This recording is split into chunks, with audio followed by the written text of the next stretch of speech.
Il est 20h. Parlons vrai. Les infos avec François Germain. Bonsoir François. Bonsoir à tous.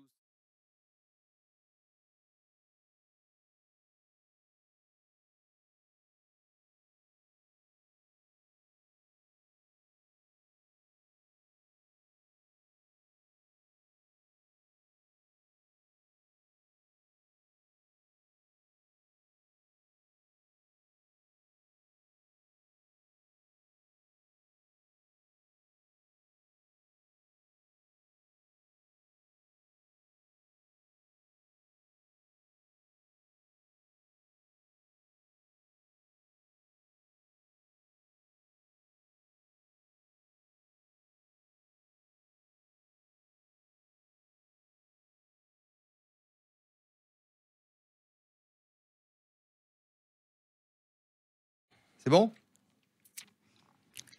Eh bien, bonsoir les amis. Donc la deuxième heure, beaucoup plus cool. On peut déborder. On n'est pas stressé. Il n'y a pas de publicité.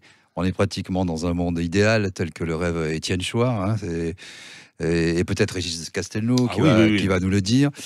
Et donc, Étienne, peut-être prenons un peu plus de temps pour représenter en détail les ouvrages que vous avez présentés à la fin de la première heure. Parce que là, c'était quand même... C'était speed. Hein, donc, Alors, le premier, ce qui est intéressant dans la présentation de bouquins, c'est de prendre un peu le temps d'expliquer pourquoi les livres sont importants. Le premier bouquin dont j'ai parlé, qui est de Bernard Manin, Principe du gouvernement représentatif, qui a vraiment un titre pas attrayant, et pourtant un livre essentiel, passionnant, au moins pendant la grosse première moitié. Parce que dans ce bouquin, Bernard Manin fait le point donc des principes du gouvernement représentatif, c'est-à-dire de l'élection. Et il est comme surpris par le fait qu'il voit disparaître de la culture politique le tirage au sort. Et pour que nous soyons moins bêtes, il nous rappelle, donc il synthétise l'histoire de ce tirage au sort. Et pour nous qui n'avons jamais entendu parler du tirage au sort, moi à l'époque où je l'ai lu, c'était vraiment bouleversant. C'est comme un plaidoyer. Alors que j'ai compris que, en le rencontrant et en parlant avec lui, j'ai compris qu'il était lui plutôt favorable à l'élection. Mais il le fait de façon honnête, un peu comme Tocqueville décrit la démocratie de façon honnête. Et on ne sait pas on n'arrive pas bien à savoir s'il est pour ou s'il est contre. Hein. Tocqueville écrivait à son frère. C'est son frère qui écrivait à Tocqueville.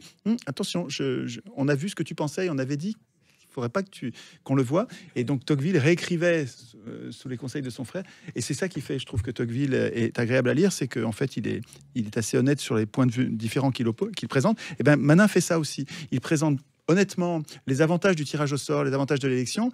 Et pour nous, qui à mon avis, sommes les seuls qui sommes légitimes à pouvoir choisir comment nous allons désigner nos représentants et quels sont les représentants que nous voulons élire, quels sont les représentants que nous voulons tirer au sort. Peut-être qu'on va faire un mix des deux. C'est remarquable. Ce plaidoyer-là est remarquable, très utile. Alors je précise, parce que je prends au fur et à mesure les questions. Évidemment, ces livres, on peut les trouver d'occasion chez les bouquinistes, partout, sur les sites. Ce sont des formats poche pour beaucoup. Et on les trouve d'occasion, pas très cher, entre 2 € et 10 € maximum. Vous pouvez avoir ces bouquins. Voilà. Deuxième bouquin, vraiment cette histoire de tirage au sort est à mon avis essentielle parce que je trouve à l'élection des défauts de corrupteurs. Je ne trouve que des défauts en fait à l'élection. Et ça m'intéresse. J'aimerais bien. Alors je ne sais pas si on pourra faire ça dès aujourd'hui. Je pense c'est pas ça que j'avais prévu, hein, mais on fera une émission si tu veux bien. Si vous voulez bien, sur le procès de l'élection, pour qu'on envisage chacune des faiblesses de cette procédure, une par une, pour voir à quel endroit je me trompe, j'exagère, si ça vous intéresse. Parce que vraiment, en fait, pour chacun des défauts de l'élection, on a l'équivalent en qualité du tirage au sort.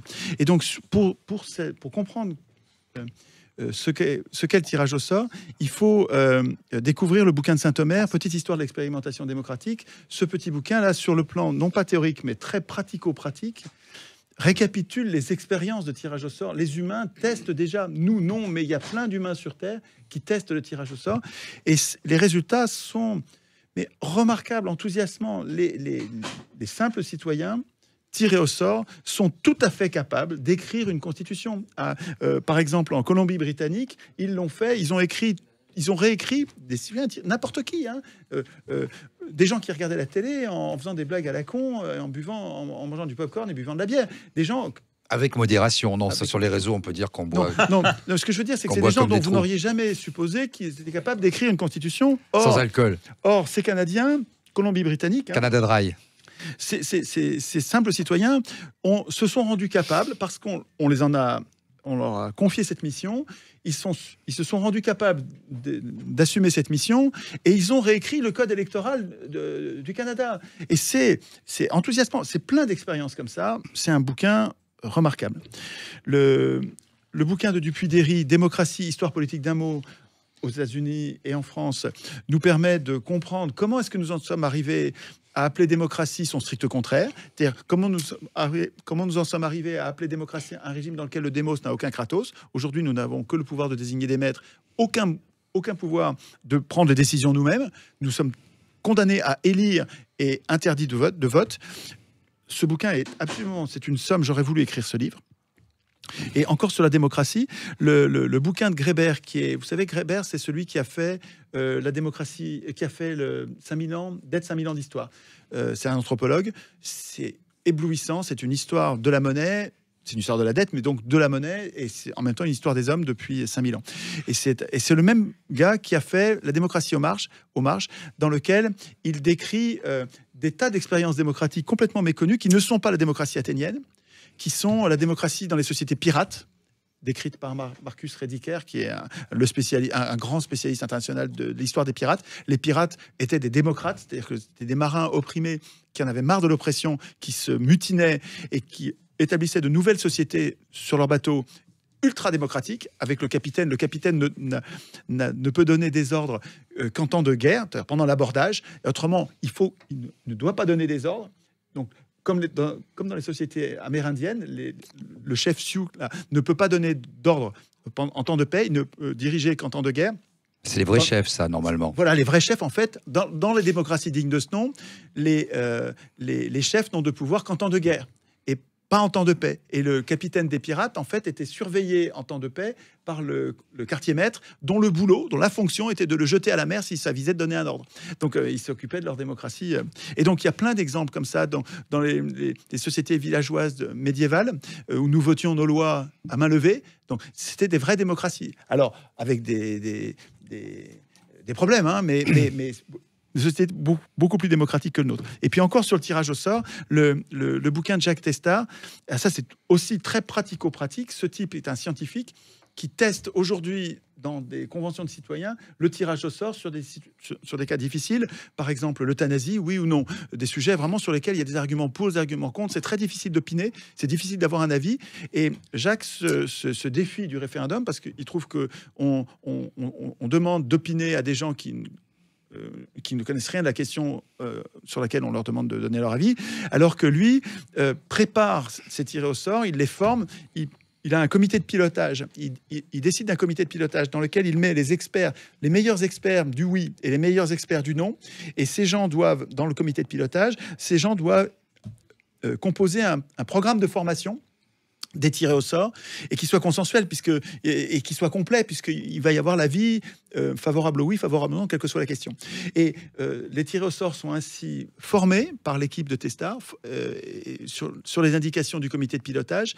Et Jacques explique dans ce bouquin, L'humanitude au pouvoir, il explique la transformation des tirés au sort. C'est-à-dire que des gens qui ne connaissaient rien au sujet et qui avaient plutôt peur même de la question parce qu'ils sentaient bien qu'il y avait un enjeu, comment ils se forment sur la question, comment ils se transforment et comment souvent Jacques et son équipe observent que les tirés au sort prennent souvent des décisions contraires à leur propre intérêt. C'est-à-dire que la façon de discuter que met en place Testard, donc les institutions, si tu veux, du tirage au sort, cette façon d'instituer le tirage au sort conduit les humains à dépasser leurs intérêts personnels et se hisser au niveau de l'intérêt général, et ils l'observent de façon pratico-pratique, concrète, et les opinions que produisent ces assemblées tirées au sort sont toujours remarquable, digne de ce qu'auraient fait des élus, évidemment. Donc ce livre-là est là encore un plaidoyer enthousiasmant pour... Il a fait plein de vidéos sur Internet que vous pouvez regarder. C'était Star avec un T.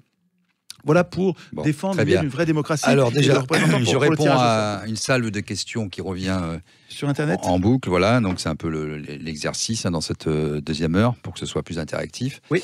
Beaucoup de personnes posent des questions sur le débat de ce matin sur CNews avec Pascal Praud. Donc moi je précise simplement, la deuxième heure ici c'est beaucoup plus cool. C'est une heure qui peut faire 2 heures d'ailleurs, puisqu'on est tenu...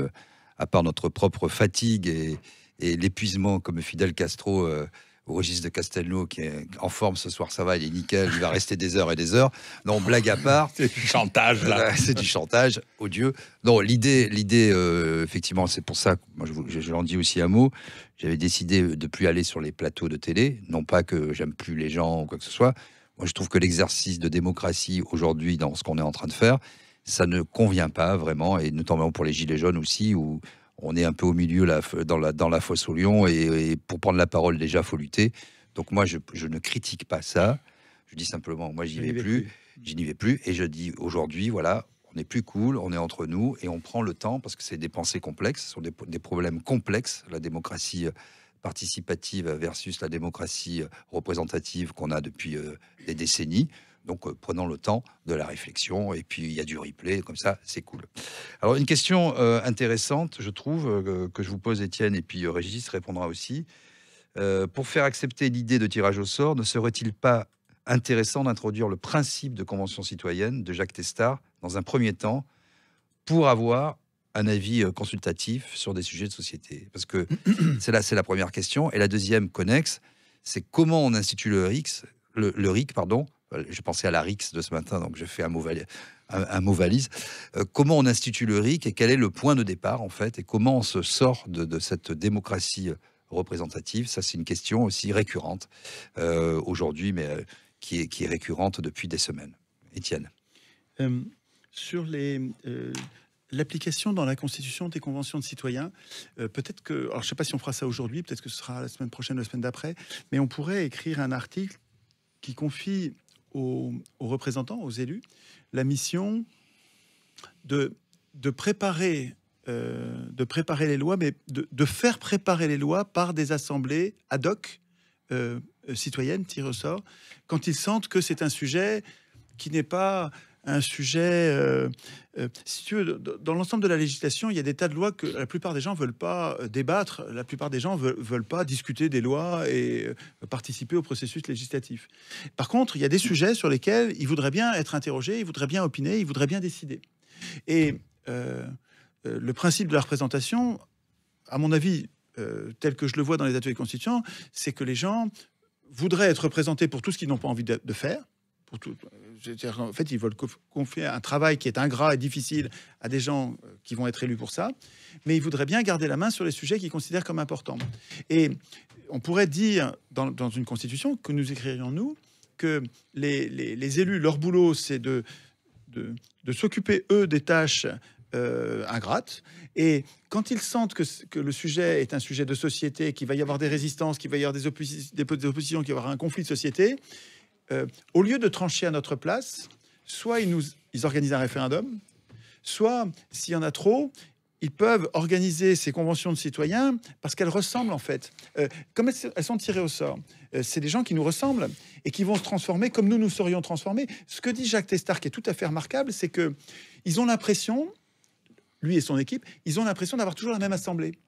Alors que c'est pas la même assemblée, c'est pas les mêmes citoyens, c'est pas les mêmes humains. Et pourtant, ils se comportent toujours de la même façon. C'est-à-dire que les institutions que lui a mises au point d'organisation de ces conventions de citoyens produisent un résultat comparable. Et ça nous permet, à moindre coût et moindre mobilisation de la population, d'avoir une décision qui ressemble beaucoup plus à ce qu'aurait décidé la population que quand ce sont des avocats, des notaires, des médecins, des fonctionnaires, comme ce qu'il y a à l'Assemblée nationale, qui ne nous ressemble pas du tout, dans lequel il y a pas assez de femmes, il n'y a pas assez de chômeurs, il n'y a pas assez de pauvres, quoi. Il n'y a pas assez d'ouvriers, d'employés. Elle ne nous ressemble pas, l'Assemblée nationale. Elle ne décide pas comme nous aurions décidé.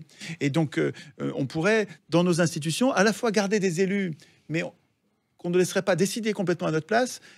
on leur donnerait la mission de convoquer des assemblées ad hoc, et puis ensuite de transcrire dans le droit les conseils de ces assemblées. Ça te paraît jouable, ça, ou ça te paraît trop compliqué? Non, mais pas trop compliqué, parce qu'en plus, avec les moyens numériques, etc., je pense qu'on peut faire beaucoup de choses. Je voudrais répondre sur cette notion de tirage au sort.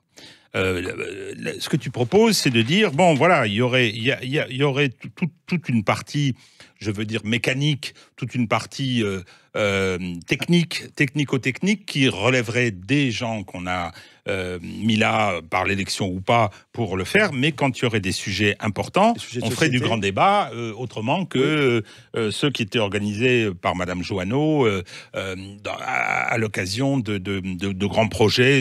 C'est-à-dire que ça existe déjà, où il y a des hiérarchies dans les lois organiques. À ce moment-là, on consulte le Conseil d'État, c'est-à-dire cette hiérarchie dans les textes, elle existe, et qu'on prévoit pour chacune chacun de ces textes en fonction de son classement. Effectivement, une question sociétale sur l'euthanasie, évidemment, extrêmement importante. On ne fait jamais discuter les citoyens pour l'instant. Non, on est d'accord. Non, je dis absolument. On peut les faire discuter sous des formes qui sont bâtardes sur les grands projets, d'équipement, etc. Mais avec des enquêtes publiques où les gens participent quand même, toutes les procédures administratives. Mais le principe du tirage au sort, il existe déjà. Et effectivement, c'est celui de la cour d'assises. La cour d'assises, oui. Ouais, c'est celui de la cour d'assises. J'ai pratiqué, c'est-à-dire qu'effectivement, ces 6 personnes en première instance, avant il n'y avait pas l'appel, maintenant il y a l'appel, ça vaut mieux d'ailleurs.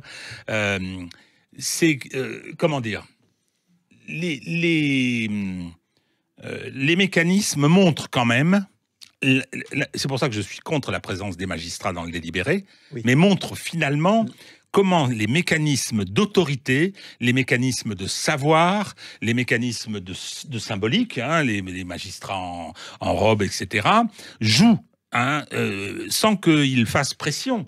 Mais ce qui arrive quand même qu'ils le fassent, c'est-à-dire ça fausse quand même un petit peu la présence. Et moi, je serais partisan qu'on les retire.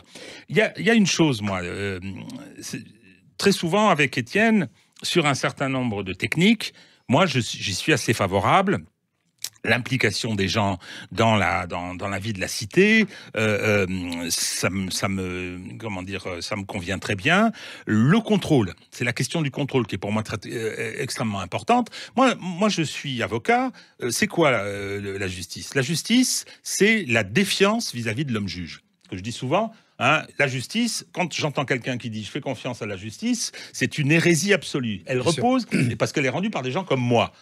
Donc elle repose sur la défiance, ce qui fait qu'il y a des procédures, collégialité, double degré de juridiction, etc. Et d'où l'appel, ce qui était quand même nécessaire en assise.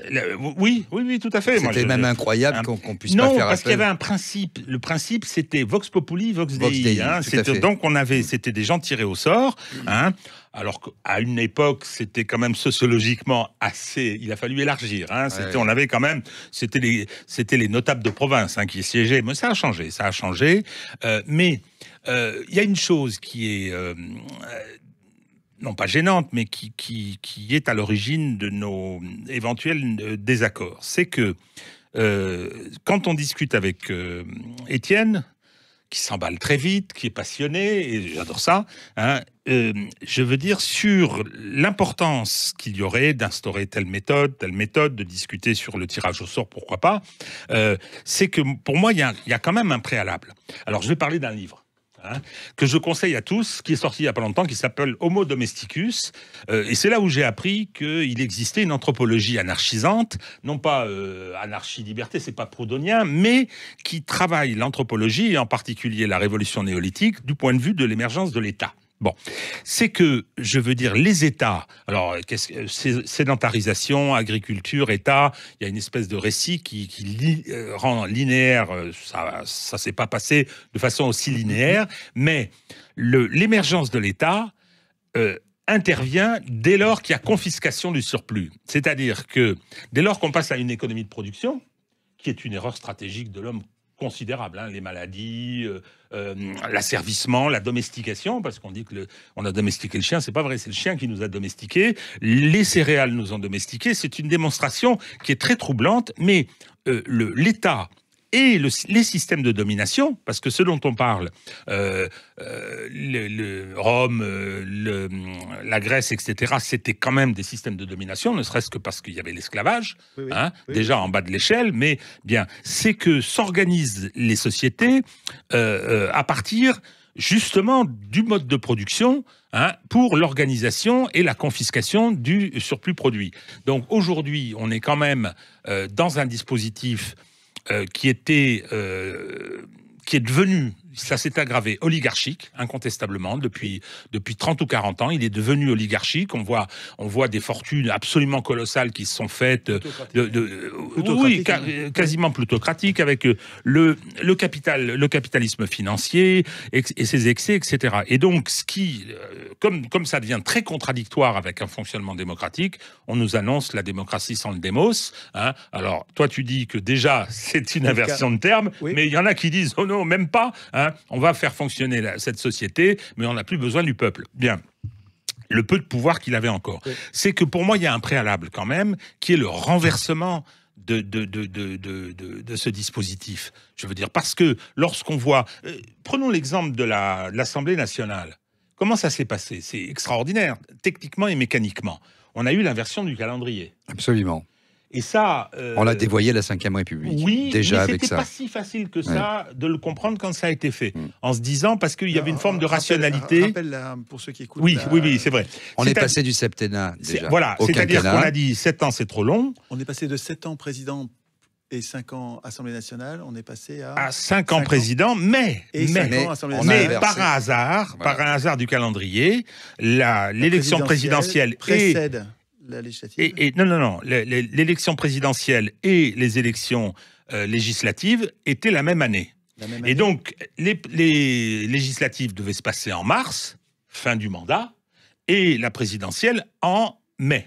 Ah oui, après. Elle devait se passer après. Et qu'a fait à ce moment-là Lionel Jospin? Il a inversé le calendrier. Or, on l'avait déjà vu quand même en 80. Au motif de dire c'est plus logique et ça va faire une respiration démocratique. C'est vrai que ça l'était. Et on se rend compte avec le recul.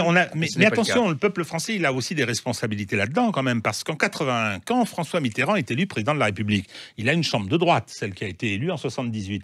Il dissout en disant je vais avoir un état de grâce. Il avait raison.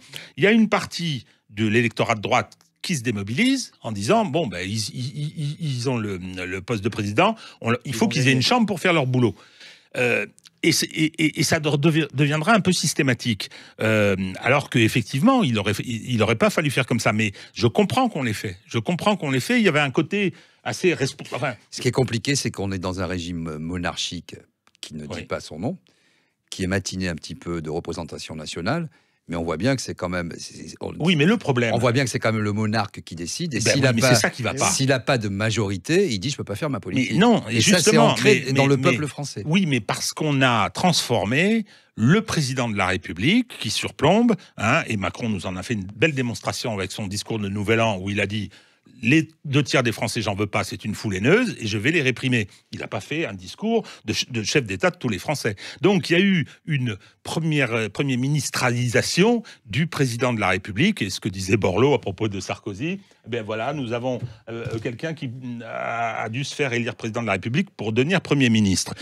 Ces institutions sont quelque part à l'abandon. Qu'est-ce que tu veux dire quand tu dis renversement de ce dispositif? Alors, parce que il est arrivé au bout, ce dispositif. Quoi, tu parles de la 5e? Oui. Mais non, je parle du système, de cette espèce d'oligarchie plutocratique.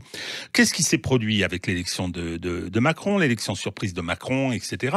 Il s'est produit, donc il a été élu pour faire Castor contre Marine Le Pen. Il a ensuite, l'Assemblée, elle est arrivée à échéance aussi. L'Assemblée, les gens sont complètement démobilisés. On a eu des taux d'abstention qui sont incompatibles incompatible avec un fonctionnement démocratique, c'est pas sérieux. Et on a, une chambre qui est composée de gens qu'on s'est fait livrer par Amazon Premium, quoi. Enfin, c'est extraordinaire, des CV. On y a mis des gens, soi-disant de la société civile, où on a vu la malléabilité du salariat, etc. On a vu des gens qui sont venus et qu'il a été très, très facile de mettre en coupe réglée. Donc, ce système est complètement vicié, parce que quand Étienne dit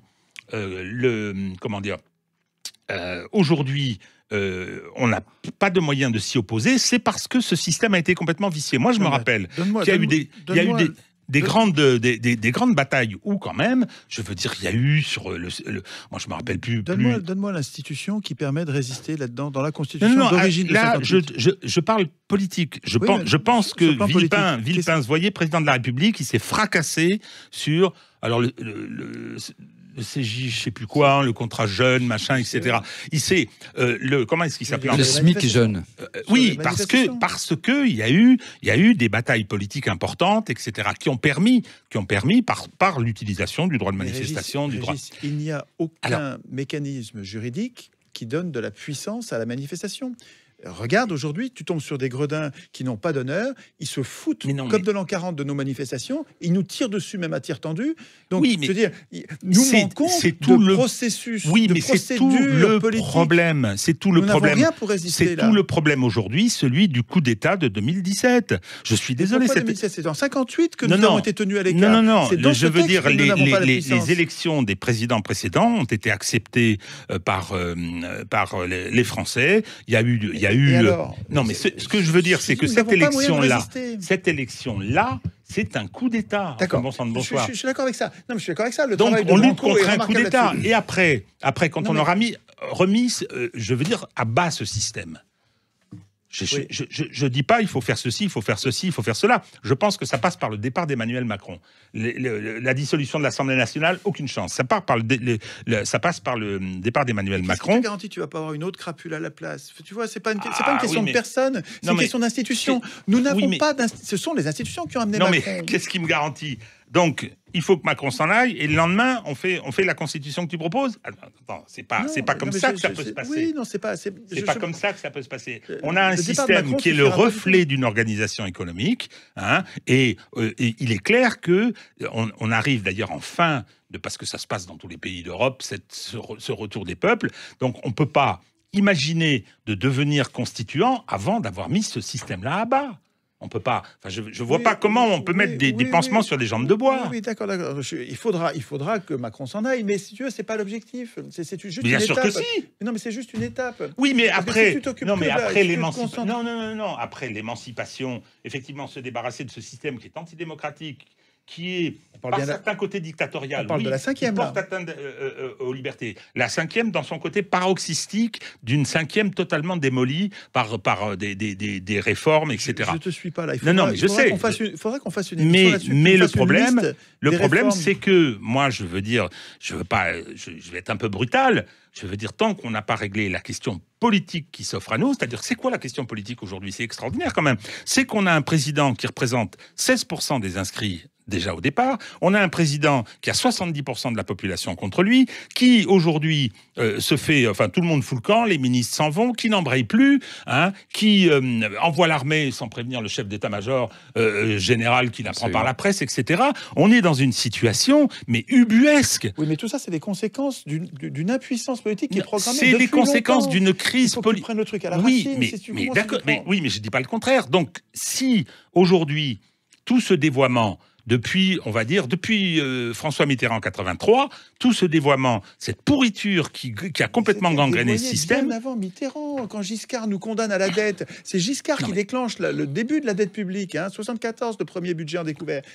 La dette publique, c'est le résultat de découvert, de vote de budget déficitaire. C'est-à-dire que l'État vote une loi de finances dans laquelle nous dépensons plus que nous ne gagnons. Ça fait 40 ans que ça dure. C'était bien avant Mitterrand. Déjà, la trahison. La grande trahison, nous aurions dû avoir des moyens de résister. C'est que les gens, en 81, votent contre ça. Giscard est battu. C'est cette trahison-là. Tu vois bien que ça fonctionne pas. C'est cette trahison-là, mais qui est une trahison qui relève de beaucoup de mécanismes. Il y a l'horizon européen, il y a la disparition des grandes idéologies. On ne va pas revenir là-dessus, ça prendrait trop de temps. Ce que je veux dire, Et c'est pour ça que je parlais de ce livre, dont j'incite à la lecture, c'est que, effectivement... Qui a écrit ça?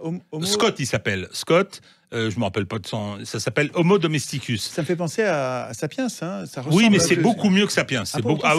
Bien, non, la première partie est bien, mais la deuxième partie est plus maintenant. Voilà. C'est formidable. Oui, bah alors ça va plus loin. Ça va plus loin. Et après, ça devient détestable. Enfin, super dangereux, quoi. Oui. Non, nous sommes bien d'accord. Donc, son suivant, Harari, je sais pas. Harari, pardon. Non, celui-là. Donc, Homo domesticus Scott. Voilà. James Scott aux éditions La Découverte. C'est vraiment. C'est pas celui qui avait écrit Zomia, Scott? Un super bouquin, Zomia, sur l'histoire de ces populations qui résistent à l'État. Oui, c'est ça. C'est ça. Et il en parle. En Thaïlande, du côté de la Thaïlande, la Birmanie, t'as des peuples qui résistent à l'État, qui reculent dans les montagnes, et puis qui, en fait, à chaque fois que l'État arrive pour les domestiquer, ils fuient avec leurs plantes. C'est-à-dire qu'ils déplantent. Ils ont des plantes qui acceptent ça. Les plantes qu'ils mangent, ils les déplantent, ils les emmènent avec eux, ils sont capables de se déplacer avec leur culture. Non, c'est lui. Pour résister à l'État, c'est bien lui. Ce livre dont tu parles, Étienne, c'est Zomia, ou l'art de ne pas être gouverné. C'est tout à fait enthousiasmant. Tout ça pour dire... Alors, attendez. Je termine, Didier. Je termine, c'est que je suis tout à fait ouvert à tous les débats, surtout que nous sommes au XXIe siècle maintenant, que effectivement le droit constituant il a toute une histoire, mais je dis il faut qu'on se débarrasse avant de ce système. Et comment fait-on? Alors justement, on arrive sur la deuxième question de Didier, justement. Comment est-ce qu'on institue le RIC? Parce que là, les gens s'impatientent. Ils sont d'accord, et tout le monde est à peu près d'accord sur le diagnostic. Alors, je voudrais soumettre... Comment on met en place le RIC? C'est la question qui revient. Quel est le point de départ? Je voudrais soumettre l'idée que je propose à votre esprit critique. Et je voudrais voir à quel endroit est-ce que je me trompe, est-ce que ça peut se passer comme ça ou pas. Il me semble que dans l'histoire des hommes est faite d'insurrections contre les mauvais traitements. Les hommes n'arrêtent pas les êtres humains n'arrêtent pas de s'insurger contre les tyrans du moment.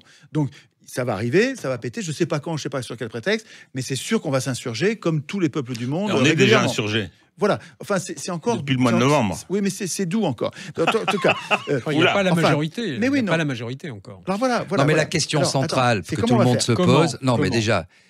Bon, on est tous d'accord sur le diagnostic, 16% des inscrits, quelqu'un qui n'a pas d'empathie, qui ne voit pas la crise, qui n'a pas les solutions pour les arrêter, les rats qui quittent le navire. Bon, moi je le qualifie pas, je suis factuel. Bon, disons ça comme ça. Comment aujourd'hui on change, on passe à autre chose, et comment on a l'assurance effectivement de ne pas reproduire, parce que on entend bien, c'est les discours politiques, il y a des gens qui émergent, etc. Mais depuis 40 ans finalement, on est de plus en plus pauvres. On perd de la souveraineté et chaque fois on nous fait le coup, la fracture sociale, travailler plus pour gagner plus, l'ordre juste, etc. Je peux vous dire tous les slogans et on est de mal en pire, de Karim Lancilla, on est de plus en plus pauvre et il y a un doute, qui c'est plus qu'un doute aujourd'hui, il y a une défiance absolue de tout ce qui est représentatif. Donc on a fait tabula rasa, mais qu'est-ce qu'on propose? Parce que c'est ce qu'a fait Emmanuel Macron, tabula rasa, avec son livre Révolution, il a balayé la table. Et qu'est-ce qu'il y a derrière? Il n'y a plus de corps intermédiaire, mais est-ce que finalement, on ne va pas reproduire sans cesse le même système, et comment on en sort? C'est ça la question centrale que tout le monde se pose. Et à mon avis, il faut revenir... Est-ce que ça peut se faire de manière pacifique? Oui. C'est ce que les gens disent aussi. Alors, mais je voudrais soumettre cette idée. Alors, justement, moi je cherche la cause de cette impuissance, la cause de ce piège politique, économique et social qui fait que... C'est pas qu'on a l'impression, on voit bien que nous ne sommes pas représentés, que les banques sont représentées, que les multinationales sont représentées, mais nous ne sommes pas représentés. Comment on fait pour sortir de ce piège sans que ça recommence, quoi?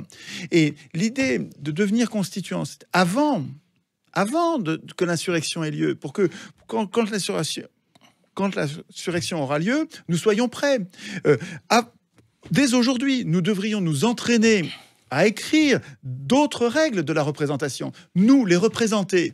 On est quand même dans un régime de liberté, on est quand même dans un régime dans lequel on peut parler, on peut se parler entre nous, on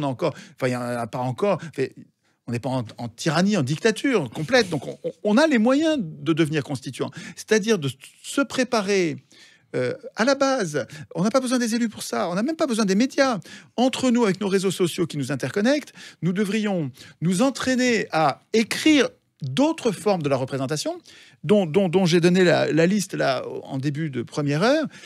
Et donc, choisir la procédure de désignation, fixer les mandats, quelle durée, quel renouvellement, quel salaire pour les élus, quels privilèges, comment on contrôle les représentants, est-ce qu'on les contrôle en permanence, est-ce qu'on les contrôle par intermittence, est-ce qu'on les contrôle par RIC, comment on les empêche de nuire, comment on les révoque, est-ce que c'est par RIC, ou bien est-ce qu'il y a une chambre de contrôle du respect des mandats, comment on fixe les sanctions, qui fixe les sanctions, toutes ces règles-là, nous devrions nous entraîner à les écrire. Puisque, manifestement, dans aucun pays du monde, quand ce sont les élus qui écrivent ces règles, parce que c'est comme ça que ça se passe, pour l'instant, dans tous les pays du monde, les constitutions sont écrites par des professionnels de la politique. Donc c'est factuel, ça. C'est toujours des assemblées constituantes élues, et donc toujours parmi des candidats qui sont présentés par des partis, et ce sont des professionnels de la politique qui, toujours et partout, écrivent des constitutions. Et le résultat, c'est manifestement, il n'y a pas de vrai contrôle. À chaque fois, le peuple est tenu à l'écart, à cause, je pense, du conflit d'intérêts dans le processus constituant. Donc pour répondre à la question, j'imagine, je vous présente la situation de façon idéale, et il y a peut-être un vice quelque part. Il me semble que, imaginez, les ateliers constituants se multiplient. Dans toutes les communes, il commence à y en avoir. C'est déjà le cas d'ailleurs. Chez les Gilets jaunes, ça se multiplie. Les ateliers constituants, ils sont en train d'apprendre à écrire le RIC eux-mêmes. Mais il faut que ça dépasse le RIC. Il faut qu'ensuite, après avoir institué le RIC, il faut qu'ils instituent des règles sur les médias, des règles sur la monnaie, des règles sur les juges, des règles sur la police, les forces armées, comment on contrôle tous les pouvoirs. Imaginez que ça se passe, ça y est, nous sommes des millions un peu partout, de façon insaisissable, incontrôlable. C'est bordélique, mais avec une idée centrale, nous nous entraînons à écrire nous-mêmes les règles, nous les représentés, qui ne voulons pas du pouvoir, nous nous entraînons à écrire les règles de la représentation. La liste que je vous ai donnée. Et on dirait que ça y est, nous sommes des millions. À mon avis, ce qui va se passer si nous sortons dans la rue, non pas à 500 000 comme aujourd'hui, ou 1 million, si nous sortons à 3 ou 4 millions, c'est pas les Champs-Élysées qui sont pleins, c'est comme au Caire, c'est toutes les rues de Paris qui sont noires de monde. À mon avis, dans cette situation, alors on n'y est pas encore, on n'est pas encore assez nombreux, à mon avis, c'est ça à quoi il faut arriver. Mais imaginez que toutes les rues de Paris soient pleines de gens qui sont venus de partout en France et qu'ils ne soient pas dispersés sur ce qu'il y a à faire. Ils savent que ce qu'ils veulent, c'est écrire eux-mêmes les règles de la représentation. Parce qu'ils en ont marre d'être trahis par les représentants. C'est pas aux représentants d'écrire la... Imaginons ça. Est-ce que je me trompe quand je dis que peut-être que dans un pays tyrannique, ça se passerait différemment parce que la police est capable de tirer même sur le peuple tout entier, est capable de mettre en prison tout le monde. Ok, dans certains pays, c'est comme ça. Les policiers et les gendarmes et les militaires sont des brutes épaisses capables de tirer. Mais c'est pas le cas en France. L'idée que je me fais en France de la police et de l'armée, c'est que dans une situation pareille, eh bien, ils arrêtent de protéger j'allais dire avortons, c'est méprisant. Ils arrêtent de mépriser les Macron et ses sbires qui sont des mafieux. Ils lèvent les casques, alors ils ça, lèvent les crosses. C'est mieux comme expression. Il dit avortant, c'est sympa, puis il dit mafieux derrière. Mafieux à la place, oui, c'est pas physique, quoi, je veux dire. Mais donc mais parce que. Si, on imagine les chaussures bicolores, on imagine tout ça. Bon, en tout cas, est-ce que je me trompe quand je dis que l'armée et la police française, dans une situation où toute la population, pas toute la population, mais une énorme partie de la population, convergent en ayant une volonté générale claire. Nous voulons instituer nous-mêmes les règles de la représentation, donc on veut éjecter bien sûr le pouvoir en place, mais pas pour mettre à la place une assemblée constituante élue, mais une assemblée tirée au sort, ou bien c'est nous qui écrivons directement les règles, mais en tout cas on veut participer au processus constituant. Est-ce que je me trompe si je dis que... D'abord, est-ce que c'est vrai que la police et l'armée vont enlever leur casque et lever les crosses, et à ce moment-là, le pouvoir ne tient qu'avec la police. S'il n'a pas la police et l'armée, le pouvoir, il s'en va pacifiquement. C'est ça mon idée, c'est qu'il faut que nous devenions nombreux avec une volonté polarisée. Et c'est pas séditieux ce que je dis. Alors, je vais essayer... Si le corps social veut ce changement, c'est quand même légitime qu'il obtienne le changement qu'il veut. Est-ce que selon vous, il faut c'est pas putschiste, ça. Est-ce qu'il faut atteindre est-ce qu'il y a finalement plusieurs phases? Est-ce qu'il y a une première phase de contestation? Est-ce qu'il faut être un certain nombre, etc., pour que le pouvoir se remette en question, fasse une dissolution, je ne sais pas, prenne un... Dissolution, ça ne change rien. Fasse un acte fondateur, ou je ne sais pas, réagisse, pour ensuite aller dans une deuxième phase, la constituante, etc. Je crois que l'insurrection, elle a commencé. Je veux dire, c'est quand même, ça fait 4 mois, je me rappelle très bien de mai 68, ça fait 4 mois que le peuple français regimbe, vient. Il y a 15 jours, les violences sur les Champs-Élysées, qui a tout relancé. Oui. C'est pour ça que la question de la violence... Le pouvoir dit, il n'y a personne, il y a 40 000 personnes en France. Et voilà, c'est quand même un argument, ça. Non, mais on n'est pas assez nombreux.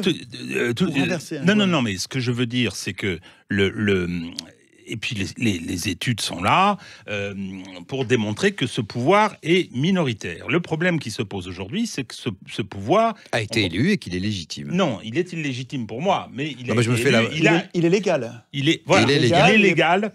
Hein, c'est tout le problème de différence entre légalité et nullité. Voilà. Je fais un peu l'avocat du diable. C'est nul si le contrôle, si le juge l'a déclaré. Mais il y a plein de décisions illégales qui continuent à produire des effets. Bon. Donc il est légal et illégitime. Mais il est légal. Il est légal. Alors le problème qui se pose, effectivement, on a une insurrection assez considérable à l'étranger. Moi j'ai des échos, aux États-Unis, j'ai dans le monde entier, j'ai des amis qui reviennent d'Inde. Les gens ils disent mais qu'est-ce qui se passe? Yellow Jacket. Je rappelle quand même que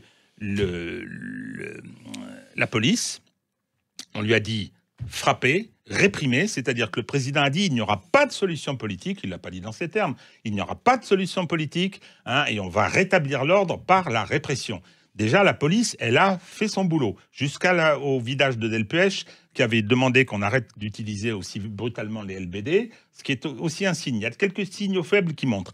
La justice, qui montre que la police, je sais pas, je ne veux pas me prononcer là-dessus. Mais bon, jusqu'à ce moment-là, quand on voit les films, les bacs, etc., ils ont été odieux. Oui, mais on peut pas généraliser ça. Tout le corps de la police, c'est une poignée de dingues qui nous tirent dessus. Oui, non, mais une poignée de dingues. Les mecs, ils ont marché, les syndicats ont poussé des hurlements. Moi, je suis désolé, la police française, elle a perdu son crédit pour très longtemps, la police républicaine. Deuxièmement, et ça c'est un de mes chevaux de bataille, moi, une justice que je pratique depuis 46 ans et que j'espérais beaucoup plus impartiale, parce que c'est le terme d'impartialité qui est important, c'est pas le terme d'indépendance, c'est impartialité. Tu parles de la justice, je parle de la justice, qui aurait dû avoir le sentiment qu'elle devait rendre la justice. Ben non. Qu'est-ce qu'elle a fait? Elle a obéi aux ordres, elle est allée au-devant des ordres, et elle a voulu rétablir l'ordre. C'est honteux ce qui s'est passé en France, la façon dont le corps de la magistrature s'est déshonoré. Tu peux détailler, s'il te plaît? Mais détailler, je veux dire, c'est tous les jours qu'on apprend,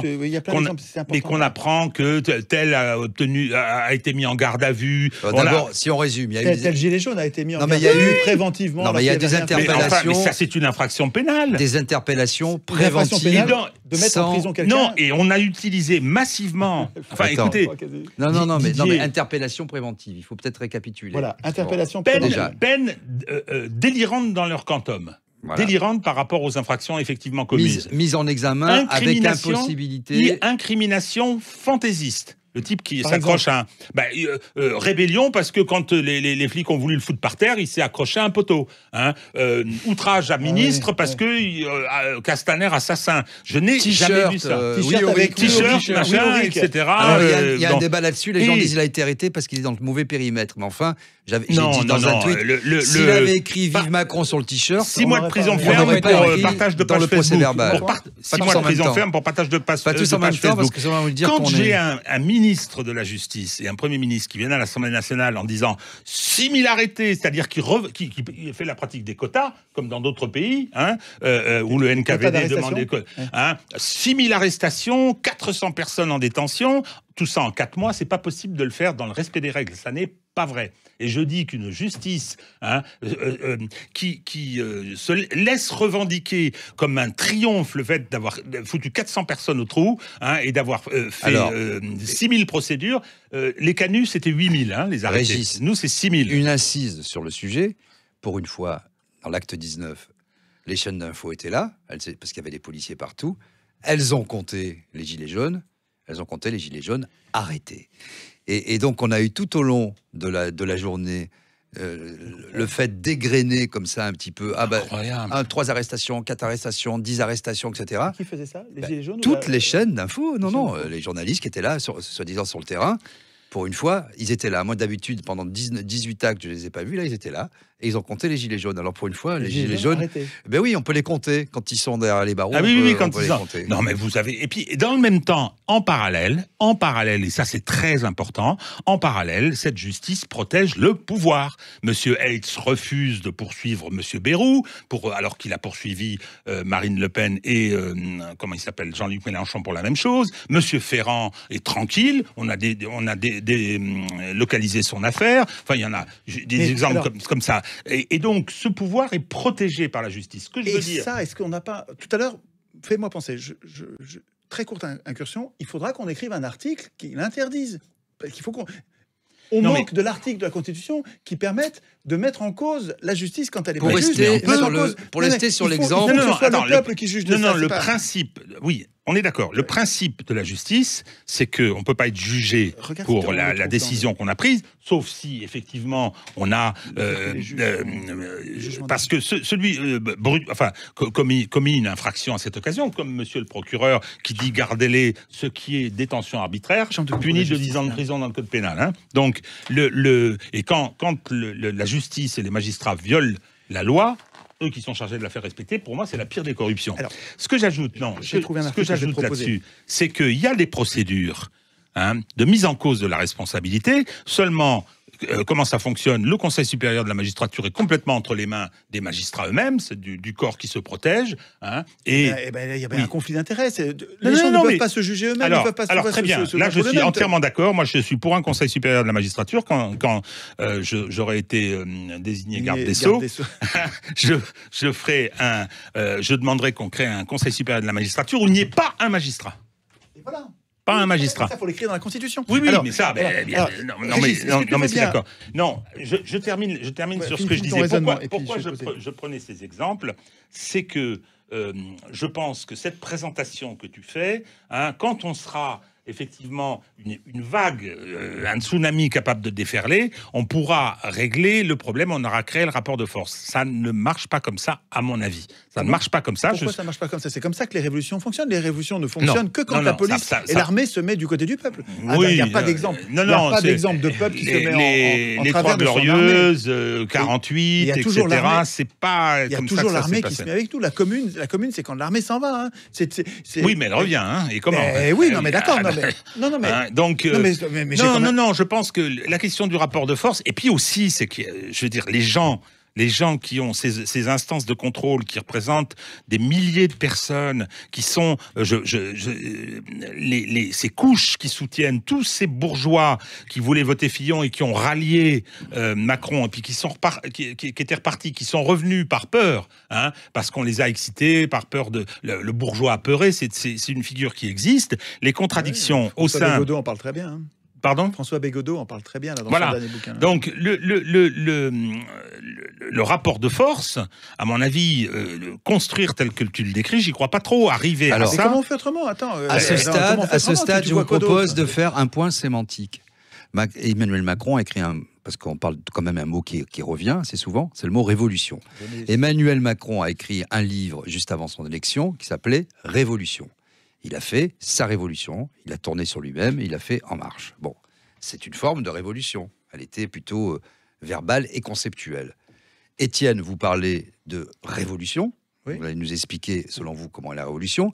Et Régis aussi n'a pas prononcé le mot, mais d'une certaine manière dit, en fait, il a parlé d'insurrection. Donc, à quel niveau il faut être, j'allais dire, de niveau de maturité dans la population française pour que les choses basculent. Parce que là, quand même, les gens peuvent avoir peur, l'armée, la police, etc. Vous appelez à une révolution pacifique, c'est ça ou... Mais oui, absolument, voilà. Pacifique. Et il faut... quand même préciser les choses, parce que les mots sont forts. Si les choses se passent comme ça, nous allons avoir besoin d'une constitution transitoire, une constitution provisoire, pour exécuter les affaires courantes, expédier les affaires courantes pendant la période où il va y avoir le processus constituant. J'ai un homonyme qui s'appelle Yves Choix, on n'a pas la même famille, mais qui travaille depuis 10 ans à cette constitution provisoire. Et elle est tout à fait intéressante. Il faudrait qu'on consacre une émission avec lui pour la travailler et voir quels sont ses partis, ses caractéristiques, pourquoi ils ont écrit ça et ça, et voir si ça nous conviendrait. Ça va être très intéressant, ce truc-là. Nous allons avoir besoin, si vous voulez, la police et l'armée, elles sont très légalistes. Elles ont besoin d'une référence légale à quoi se raccrocher. Elles peuvent pas accepter le chaos. Elles empêcheront le chaos, c'est leur boulot.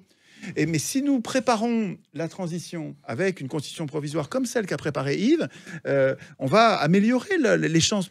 Pourquoi? Qu'est-ce qui te fait penser que ça n'arrivera pas l'augmentation de la conscience? Mais si, on en a beaucoup rêvé au XXe siècle, de ce mouvement majoritaire. Moi, ce que je pense, je vais prendre une hypothèse.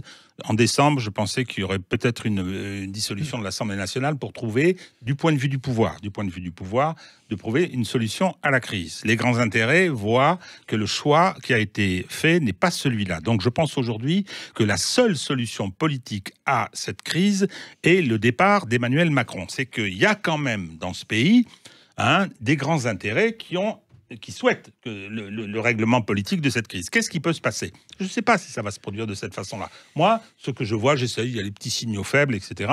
Ce que je vois, et c'est là, après je te pose la question, c'est une hypothèse qui peut se produire. Je pense que un de ces 4 matins, l'organe habituel de la délation, c'est-à-dire Mediapart, produit, une fois de plus, quelque chose qu'on lui a remis, comme avait fait Le Monde avec l'affaire Benalla. Tout ça est parfaitement téléguidé et on a des choses qui sont tout à fait inassumables par le président de la République. On apprend ce qu'il y avait dans le coffre de Benalla, on apprend un certain nombre d'autres choses, etc. Et là, ça devient intenable. Et ses amis, Jouyet, etc., et Bolloré, Arnaud et compagnie lui disent « ça suffit, fin de partie ». Bon, il démissionne. Admettons, c'est une dystopie que je suis en train de faire. Il démissionne. Qui c'est qui vient à l'Élysée? C'est Gérard Larcher. Gérard Larcher, il fait comme Poher en 69, il se présente. Il a des bonnes chances d'être élu parce que, je veux dire, on se dit, enfin, quelqu'un qui arrive. Poher, ça n'a pas bien marché. Il a pas fait un si mauvais score. Il n'a pas été élu. Non, il faut voir qu'il avait en face aussi. C'était il y avait tout. C'était encore l'élan du gaullisme. Donc je sais pas. C'est encore un voleur de pouvoir. Oui, pour l'instant, je porte pas de jugement moral ou de s'il est gentil, il est pas gentil, ou c'est un voleur ou ceci ou cela. Il arrive parce que la Constitution qui s'applique dans la République française pour l'instant, aussi mauvaise soit-elle et aussi souhaitable soit-il de la virer, c'est donc Monsieur Larcher. Monsieur Larcher, il est président par intérim et il dit, il doit organiser les élections, il y a un délai, et il dit, je me présente. OK. Eh bien, moi, je pense qu'il y a peut-être des chances qu'il soit élu dans cette espèce de bordel dans lequel on va se retrouver. Mélenchon va faire 5% parce qu'il est complètement à la ramasse. Comment il s'appelle? Benoît Hamon va faire 1,5. Brossard-Reluire va faire 1,5. Glucksmann va faire 2, etc. Donc, je veux dire, il aurait, à ce moment-là, probablement un boulevard. Qu'est-ce qu'il fait? Il nomme Wauquiez ou un autre Premier ministre. C'est une catastrophe, quoi. C'est pareil. Mais on repart. Comme en 40. Je ne suis pas en train de vous dire ce que je souhaite. Oui.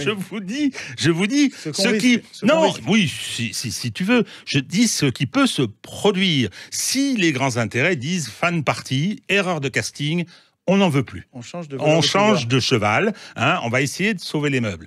C'est probablement ce qui va se passer. Peut-être pas. Donc, à ce moment-là, je dis, Larcher peut devenir président de la République. À mon avis, il se prépare. Moi, je sais ce que j'ai entendu dire, parce qu'on a tous des petits capteurs qui vont dans ces milieux-là. Et il nomme Wauquiez ou un autre Premier ministre. Et il organise les élections législatives. À ce moment-là, il dissout l'Assemblée et il organise les élections législatives. Et il y a une majorité LR qui arrive c'est clairement la stratégie choisie par LR quand on lit. Mais c'est clair, oui, mais c'est clair. Donc non, mais ce que je veux dire, c'est voilà, c'est non mais enfin, on est toujours dans la même merde, quoi. Mais évidemment.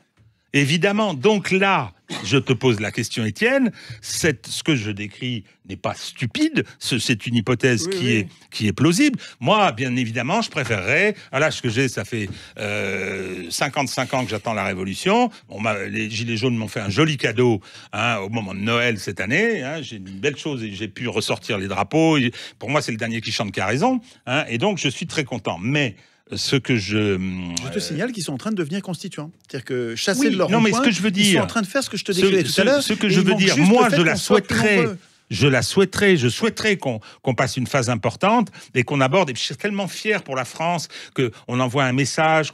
Nous, on s'émancipe par nous-mêmes. On est un peuple qu'on n'a jamais fait. On est un peuple de réajustements brutaux, hein, avec des qualités qui peuvent se révéler dans certaines circonstances des défauts.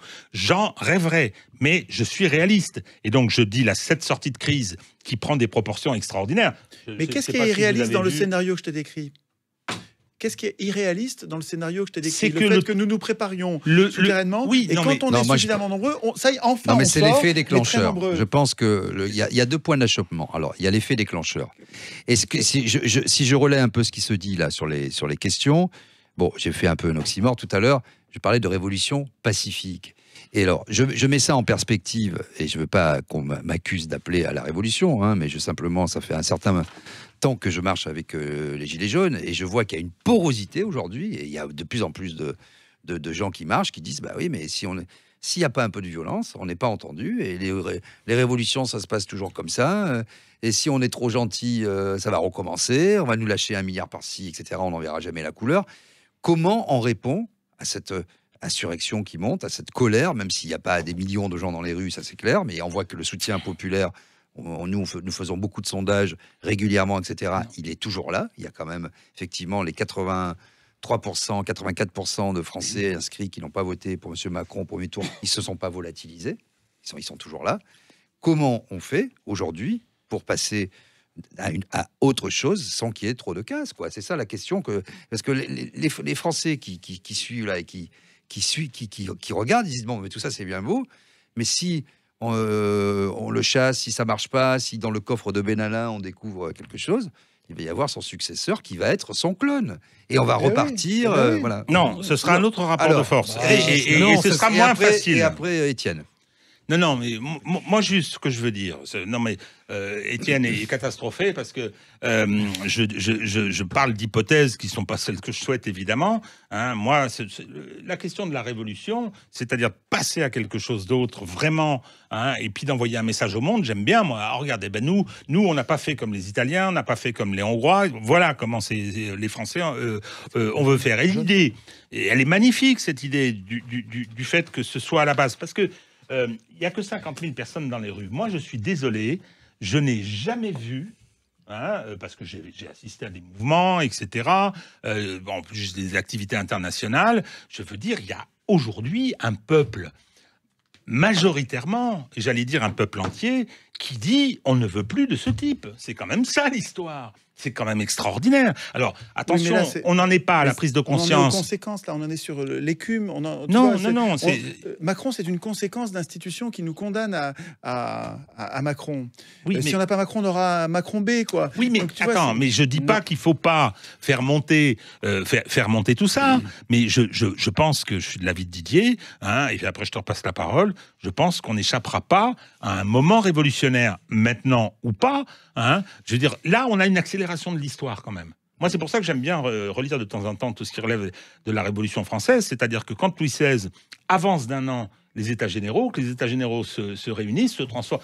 Ouf, tout d'un coup, là, je veux dire, il y a un tremblement d'histoire colossal, une accélération fantastique. Parce qu'en c'est fou. Juillet 89, personne n'est c'est fou, c'est fou. Roi, hein, je me rappelle, la France s'ennuie en mai 68. Hein, je veux dire, tout d'un coup. Bon, donc là, moi, je pense que peut-être que le précipité va prendre. C'est compliqué, je veux dire, la façon dont les peuples fonctionnent. Le peuple, c'est pas.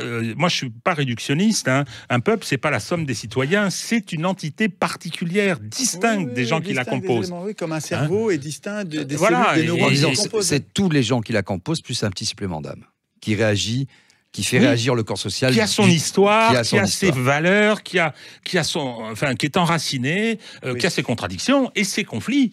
Hein, mais c'est quelque chose. Alors, si on réussit, tu réussis à faire cette mobilisation autour d'une idée qui est effectivement une idée intéressante, très intéressante, et qui peut être le mal à la racine, qui peut être mobilisatrice. Moi, c'est ça qui m'intéresse, c'est vers quoi on amène les gens. Oui. Lénine, quand il prend le pouvoir, il dit la paix, le pain, la liberté. Voilà, il a ces 3 mots d'ordre, surtout la paix, la fin de la guerre.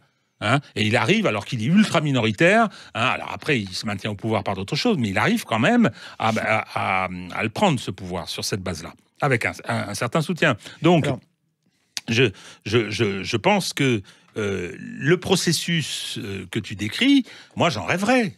Mais je pense que ça va pas être si simple que ça à faire advenir. Hein.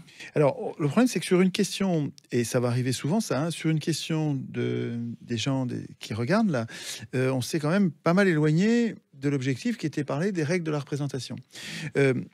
Pendant que tu parlais des dysfonctionnements gravissimes de la justice, et où on s'apercevait que, tu disais, la justice qui devrait être impartiale, elle s'est mise à obéir aux ordres, et on a vu une liste... Non, c'est pire que ça. La justice a... c'est très français, ça. La justice française a une très faible culture de la justice. Elle pense qu'elle est là pour maintenir l'ordre. Hein, c'est ordre, c'est la police. Justice, c'est la justice. Et la mission de rendre la justice n'est pas celle de rétablir l'ordre. Ça, c'est fondamental. Et là, elle a basculé du côté de l'ordre. Ils se sont transformés en flics, nos amis magistrats. Non, mais est-ce qu'il n'y a pas un côté... Je vais prononcer un mot un peu aride. Est-ce qu'il y a... Oh, mais je vais essayer de le débarrasser de ses scories et de ses miasmes, on va dire.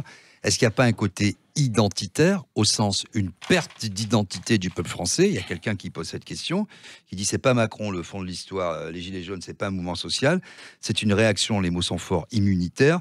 C'est des Français qui sentent plus ou moins clairement qu'on est en train de leur voler leur pays.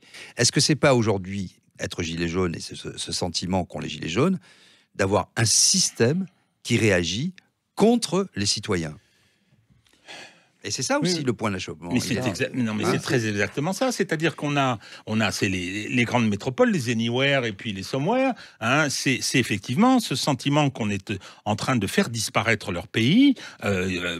Cette France des assignés qui a été décrite, cette France sur le fil, cette diagonale du vide. Ça n'est pas que ça, les Gilets jaunes. Ça n'est pas que ça. C'est vrai, mais en même temps, je vais vous ramener... Attention, en même temps, c'est l'ancien monde. C'est pas devenu interdit quand même. Schrödinger. En même temps, je vais vous ramener comme avec un élastique à la cause de tout ça. C'est-à-dire que oui, nous sommes en train mais c'est littéralement ça, nous sommes en train de nous faire piquer notre pays par des agents, des ennemis du peuple. Mais je vous rappelle que nous n'avons aucun moyen de résister. Et nous étions précisément en train de parler des règles de la représentation.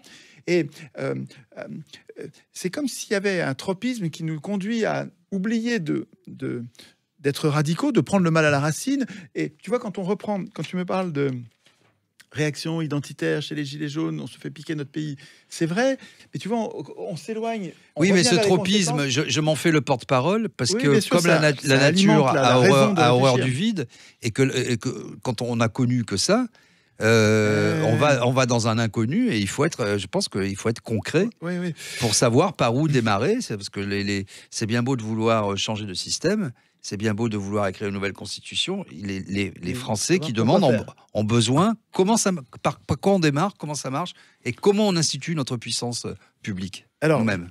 Justement, dans les particularités de cette heure, ce qui serait bien, de mon point de vue, c'est qu'on arrive de temps en temps, une fois ou deux ou trois, peut-être plus, si on s'habitue, c'est à écrire les articles de cette puissance.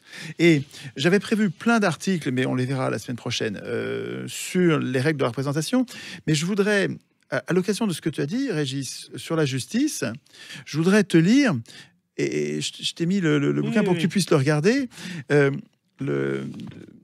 l'article du plan C, c'est-à-dire de la Constitution d'origine citoyenne. On a réfléchi au contrôle de la justice et on a prévu l'institution d'une chambre de contrôle de la justice. C'est page 75 du petit bouquin jaune là. Et je vais te la lire, puis je vais la lire doucement pour les gens qui regardent, s'ils n'ont pas le bouquin. Donc l'article s'appelle la chambre de contrôle de la justice. Et dis-moi si j'ai oublié quelque chose, s'il faut reformuler, ou bien si l'idée même est saugrenue. Tu vois, enfin, on peut corriger ça ensemble. L'idée d'un atelier constituant, c'est qu'il y en a un qui vient, ça pourrait être toi, ça pourrait être moi, qui vient, ou l'un d'entre nous, qui vient avec une idée qu'il a eue, et puis ensuite on la débat, on la discute, on l'améliore. Allons-y. Alors, la chambre de contrôle de la justice vérifie que les juges ne légifèrent pas. Ils ne sont pas en train d'écrire des lois. Les décisions des juges doivent interpréter les lois sans créer de nouvelles normes et en respectant la Constitution. Les juges professionnels ne peuvent en aucun cas être jugés par d'autres juges professionnels. Et quand la chambre de contrôle de la justice veut incriminer un juge, elle convoque un jury de citoyens tiré au sort pour l'occasion. Alors, moi, j'ai un premier problème. Alors, vas-y. J'ai un premier problème, c'est-à-dire que le juge, pas de jugement des juges. Hein, on veut pas de gouvernement des juges. Pouvoir des juges. Pas de gouvernement des juges. Pardon, pas de jugement des juges. Si, justement, jugeons les juges. Les décisions des juges doivent interpréter les lois sans créer de nouvelles normes et en respectant la Constitution. J'explique en clair. Oui, mais qui c'est qui vérifie ça? C'est la Cour de cassation. Hein, parce qu'il y a un processus judiciaire. Et oui, mais les cours de cassation, c'est des juges. Attends. Oui. C'est des juges. C'est un problème, ça. Non, tu peux pas. Alors, dans ce cas-là, tu fais pas la justice. Tu dis la justice, elle est rendue par un organisme qui n'est pas un organisme judiciaire. Si, mais j'ai pas fini. Oui. Je dis que si tu mets en place, comme partout, un dispositif judiciaire, hein, tu as une première instance, collégialité, les règles, etc. Un adversaire acharné de l'arbitraire, la forme est la sœur jumelle de la liberté. Bon, donc ensuite, le contrôle des décisions des juges, il est fait par la juridiction supérieure jusqu'à la Cour de cassation. Et là, tu institues un organisme supérieur et différent qui ne va pas contrôler. Je veux dire, le droit, l'application du droit. Il y a l'autorité de la chose jugée, mais qui va contrôler la façon dont les juges ont rempli leur office. Oui, politiquement. Parce que quand M. Tournaire, hein, c'est le juge d'instruction du pôle financier qui s'amuse, qui a fait des cartons sur Sarkozy, qui a fait d'autres choses, et c'est lui qui a monté l'opération Fillon au profit d'Emmanuel Macron. Hein, il est juge de quoi, lui ? Il est juge d'instruction du pôle financier. Ou Madame Moulette, qui est la patronne du pôle national financier, PNF. Non, le parquet PNF, national financier. Et le pôle financier, c'est le pôle d'instruction. Absolument. C'est des juges du siège. Hein. Donc, ces gens, je veux dire, lorsque ces gens-là ont des comportements qui sont des comportements manifestement politique, c'est-à-dire qu'ils vont au-delà de leur mission, qu'ils, effectivement, comme je l'ai vu, la Cour de cassation qui prend des décisions où elle statue, comme on dit, ultra-légem, ou parfois contra-légem, hein, ça peut arriver. C'est-à-dire qu'à ce moment-là, ça existe. Il y a une inspection générale des services judiciaires qui fait des enquêtes quand il y a des problèmes. C'est l'exécutif, ça. Oui, c'est le ministère. Non, mais d'accord, c'est le ministère. Est-ce que c'est absurde de dire que c'est le peuple qui peut trancher dans ce cas-là ? Non. Ce que je pense, comme un jury d'assises. C'est que le Conseil supérieur de la magistrature, celui qui peut aussi donner ses avis. Encore des juges, ça ? Non. Comment ? Il faut me laisser finir. Le Conseil supérieur de la magistrature, qui la surplombe, qui juge sur le plan disciplinaire, parce que ça peut arriver, hein. Les magistrats qui mettent les mains dans la confiture, ça arrive. Les conflits d'intérêts qui ne sont pas traités, ça arrive, etc. Oui, mais c'est pas bien que ce soit des juges qui jugent les juges, quoi. Mais si. Ah, c'est cool. Vous pouvez pas le faire taire, parce que je suis en train de te dire que cette commission ne doit pas comprendre un seul magistrat. Ah, d'accord. Je fais contrôler le travail des juges, non pas les jugements. Les jugements, ils ont l'autorité de la chose jugée. Mais si je vois la Cour de cassation qui se met à adopter des jurisprudences complètement délirantes, on est d'accord, là. Hein, dans ce cas-là, je les fais. Effectivement, ils sont attraits disciplinairement devant, mais comme c'est le cas aujourd'hui. Le problème, c'est les règles de saisine qu'il faut changer, c'est que ce soit beaucoup plus facile de saisir. Et deuxièmement, que ce soit devant une structure, hein, où ne figure aucun magistrat. Et alors, tu mets qui ? Tu mets des avocats, tu mets des gens de droit, ou bien tu mets n'importe qui comme aux assises ? Parce que c'est ça l'idée. C'est une bonne question. Est-ce qu'on en fait un jury avec... Alors, un jury avec un secrétariat général. On a l'exemple du Conseil constitutionnel. Je vais... Non. On fera une émission spéciale dessus. Non, je vais y revenir. Il n'y a pas de juriste dans le Conseil constitutionnel. Il n'y a que des politiciens. C'est scandaleux. Voilà. Mais qui c'est qui fait le boulot et qui c'est qui décide de tout? C'est le secrétaire général. C'est M. Schramek, etc. C'est pas bien du tout. Il faudrait que ce soit les citoyens. Grand copain de Didier. Un Conseil constitutionnel, ça devrait être des citoyens. Ça devrait être la constituante qui reste mobilisée. Donc, c'est des citoyens tirés au sort et qui continuent à appliquer la Constitution. Donc, en l'occurrence, là, le Conseil supérieur de la magistrature, hein, ayant des compétences élargies probablement par rapport à ce qu'elles sont aujourd'hui, je ne les connais pas toutes, hein, mais qui ne soient pas composées de magistrats. Ça, c'est d'accord. Et alors qui, alors ? C'est des professionnels du droit ou des simples citoyens ? Ou les deux peut-être, hein ? C'est à voir, Non, pas que des professionnels du droit, sûrement pas. Mais voilà. Sûrement pas. Sûrement pas. Non, mais je pensais, est-ce qu'on met un professeur de droit ayant une stature... Tu te souviens de l'influence qu'il a dans un jury d'assises? Oui, bien sûr. Non, mais là-dessus, moi, je pense qu'il faut, il faut regarder un petit peu comment ça peut se jouer. Je laisse la graine dans ton jardin et on en reparle une prochaine fois. Parce que il faut que ça grandisse ce truc-là. Mais typiquement, si on se met du point de vue des citoyens, des représentés qui ont besoin de justice, c'est à nous d'instituer cette justice en disant voilà comment elle va être rendue et puis voilà comment elle va être contrôlée. Est-ce que la première question, c'est pas déjà de rendre la justice indépendante de l'exécutif? Mais c'est ça dont il est question. C'est quand même, il y a quand même. Elle l'est pas du tout. Attends, elle l'est pas du tout. Non, attends. On se comprend pas. Non, on se comprend pas. Cette justice, expliquer elle est institutionnellement indépendante. Non, mais les magistrats sont les mêmes. Les parquets, c'est une connivence. Les parquets déjà. Comment Moi, ça fonctionne? je suis pour que le parquet soit soumis à l'exécutif. C'est l'autorité de poursuite. C'est l'autorité de poursuite. Si le juge qui juge, si le juge qui juge. Pourquoi est-ce qu'il faut qu'il soit soumis à l'exécutif? L'autorité de poursuite... C'est l'avocat de la République. Mais c'est pas bien que l'exécutif ait le moyen de court-circuiter. Je ne veux pas qu'un monsieur Tournaire, une madame Houlette décide, elle... Qu'est-ce qui s'est passé avec... Le micro. Non, mais pourquoi Le micro. Qu'est-ce qui s'est passé avec Salvini? Salvini, il y a un bateau qui arrive... Tu rappelles qui c'est? Salvini, c'est le ministre de l'Intérieur qui a pas particulièrement ma sympathie, ministre de l'Intérieur italien. Il y a un bateau qui arrive dans un port et il dit, avec des migrants dedans, il dit, ils ne débarqueront pas. Qu'a fait le parquet indépendant? Immédiatement ouvert une information judiciaire pour séquestration. C'est-à-dire que c'est l'arbitraire le plus total. Les autorités de poursuite doivent être contrôlées et soumises à l'exécutif. Le juge... Attends. Le juge... Tu vas avoir le problème inverse, c'est-à-dire que le gouvernement va avoir le moyen, par le parquet qu'il contrôle, de ne pas poursuivre tous ses copains politiciens. Sauf que... C'est ça qui se passe. Les copains politiciens ne sont pas poursuivis parce que l'exécutif cette particularité est traitée actuellement par la loi. Il y a la constitution de partie civile, il y a la possibilité de mettre en mouvement l'action publique. Alors, comme par hasard d'ailleurs... Sans que le parquet... Donc, même quand le bien parquet sûr. bloque... Alors avant, tu pouvais le faire quand tu voulais. Après, Sarkozy, il a mis une plainte déposée entre les mains du proc, s'il fait rien pendant 3 mois, hop, tu récupères ta liberté. Et là, on est obligé de nommer un juge d'instruction, par exemple, ou bien tu fais une citation directe devant le tribunal correctionnel, et ensuite... je veux dire, maintenant, Macron veut que ce soit 6 mois. Mais c'est pas à lui de décider ça, c'est fou, quoi. Tu vois ce que je veux dire? Mais non, le processus constituant, là, là, c'est la loi qui vient d'être votée. Mais c'est pas bien que ce soit la loi qui a été retoquée en partie, par le Conseil constitutionnel, mais ça, personne n'en a parlé. On est d'accord avec l'idée que ça devrait être la Constitution et pas la loi qui prévoit ça. C'est pas aux élus d'écrire ces règles-là. C'est au peuple lui-même, c'est aux représentés d'écrire ça, non? Là, on parle d'autre chose. Donc, ce que je veux dire concernant la justice, c'est que le juge du siège, actuellement, ils sont indépendants, ils sont inamovibles, ils foutent rien. T'appelles à 15h30 dans un tribunal, ça sonne dans le vide. Le problème, il n'y a pas de chambre de contrôle. Non, mais le siège, il n'y a pas trop de problème là-dessus. Si, il y a si on commence à douter de l'indépendance des juges du siège, je ne dis pas qu'ils sont parés de toutes les vertus, mais peut-être le problème... Complètement, ils vont au-devant... C'est un problème de comportement personnel. Non, le problème organique. Non, ils sont la gestion des carrières. Il y a c'est important. De qui puis il y a la sociologie, il y a la formation. Faut voir comment c'est formé. Mais la question est organique au départ. Le lien du parquet avec l'exécutif, c'est quand même. Alors vous dites, c'est l'autorité de poursuite. Effectivement, elle peut pas être. On n'est plus en démocratie parce que ce serait le pouvoir des juges. Je simplifie, mais c'est ça que ça veut dire.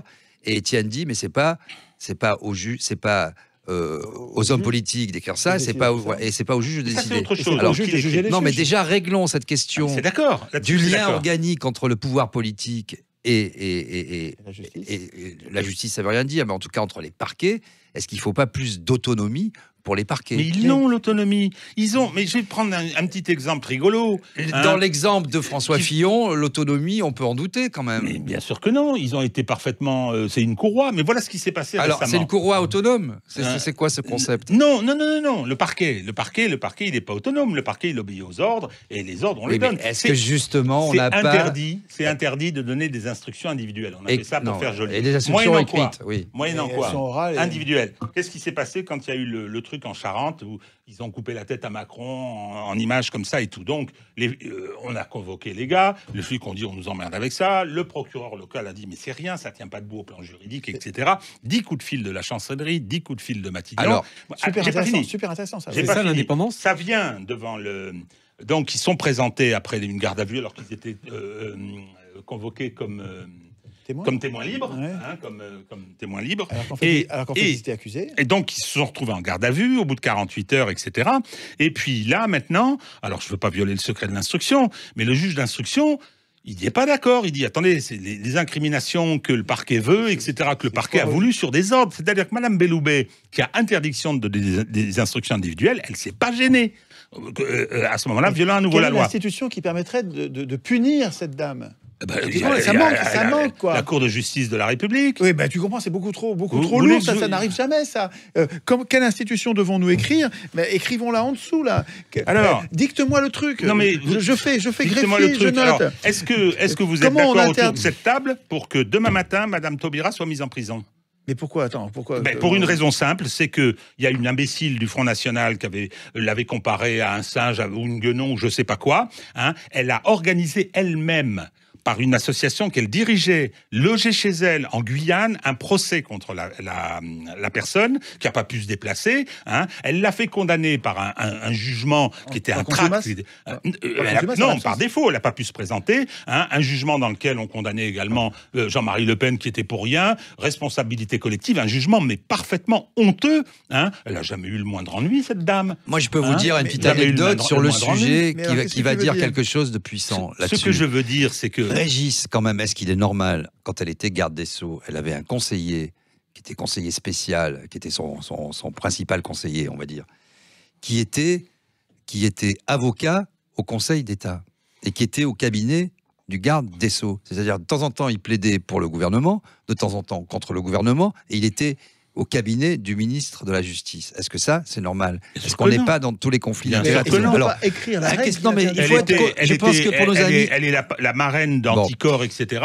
Et elle se permettait... Deuxième question sur le lien organique, moi j'appelle ça un lien organique, entre le parquet et le pouvoir politique. Je prends un exemple concret dans l'actualité récente.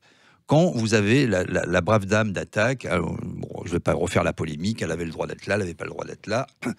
On voit clairement, on a des Facebook Live, on voit clairement les images, et que vous avez le procureur de Nice, monsieur Prêtre, je crois, qui dit, mais non, il s'est rien passé, on a saisi les images, personne ne l'a bousculé, etc.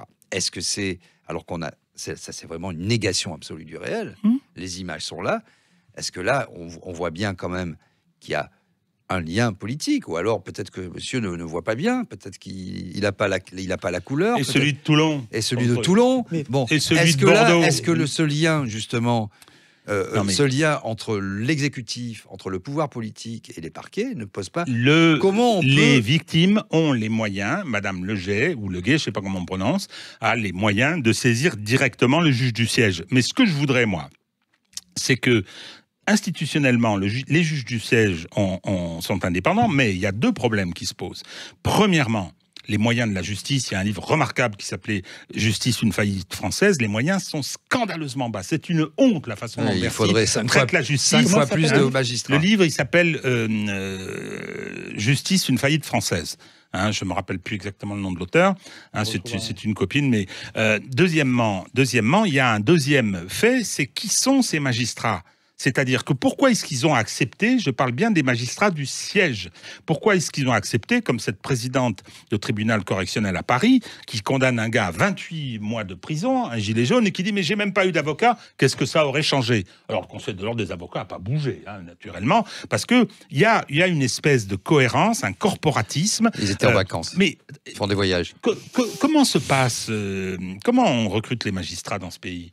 On leur fait passer un concours qui n'est pas le plus difficile. Tu pensais que c'était un concours difficile? Non. Il est un peu plus sélectif maintenant. Le concours de la magistrature. C'est pas le plus difficile.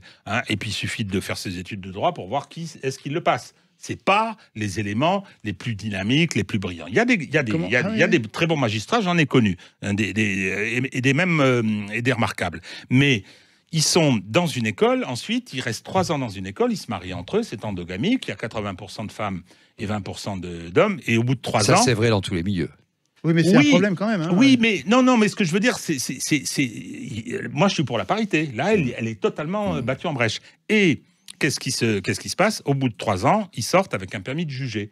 Hein, et ça donne l'affaire d'Outreau. Ah ben, c'est terrible. Hein, et ça donne un corps qui, là, au coup de sifflet de Madame Belloubet, a accepté de faire le sale boulot. Non, mais ce qui est extraordinaire, c'est qu'on envoie les magistrats les moins expérimentés dans les affaires les plus difficiles.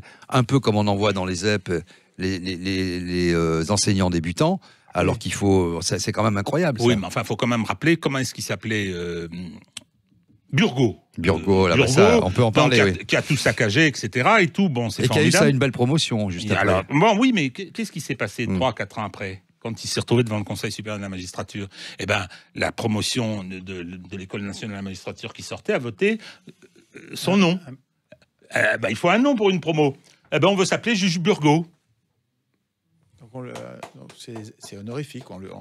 Non, mais c'est pas ça. Je veux dire, il faut perdre tout sens commun pour faire un truc pareil. Ça. Une abominable tragédie qui a fait des morts, etc., par un type incompétent, arrogant, surtout les gens qui étaient tout à fait sur et puis lui qui était sûr de son fait, il s'est planté surtout. Il s'est planté. Ben, les élèves magistrats sont suffisamment corporatistes pour dire par bravade, on veut porter ce nom-là comme truc de promotion. On veut pas s'appeler Senghor, on veut pas s'appeler...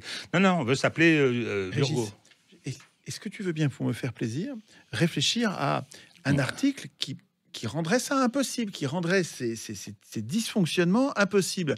Je te demande pas de répondre tout de suite. Peut-être qu'il va falloir que tu y réfléchisses tranquillement, à ton rythme, à l'heure qui te convient. Ah bah oui. Non, il est 9h20, les gars, là, il est tard. Non, mais on en reparlera la prochaine fois. Je suis attendu.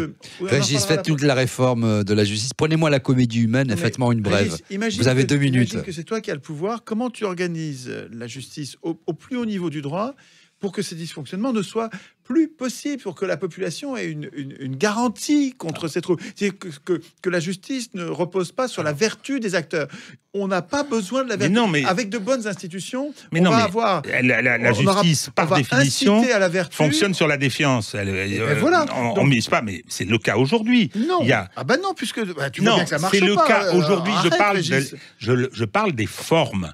Moi, il y a un problème. Il y a un problème de formation, il y a un problème de moyens, il y a un problème de sociologie, il y a un problème de mécanisme des carrières, etc. Oui, qui est à revoir. Et je veux plus qu'on me parle d'indépendance, parce que ça, c'est un mot qui n'a aucun sens. L'indépendance n'est que le moyen de l'impartialité.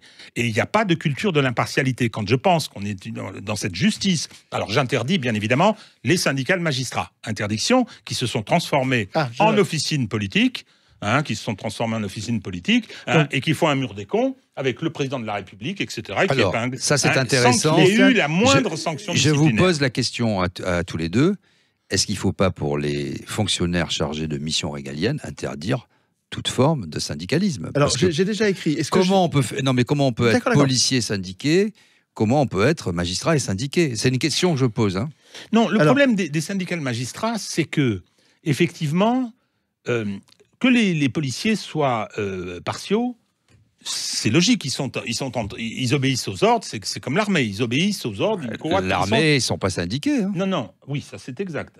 Mais pourquoi c'est logique? Les magistrats, c'est autre chose. C'est ce que tu disais tout à l'heure. Un magistrat ne doit pas faire apparaître... il suffit. Un conflit d'intérêt. Mais non, mais même il ne doit pas faire apparaître son opinion dans une affaire d'assises.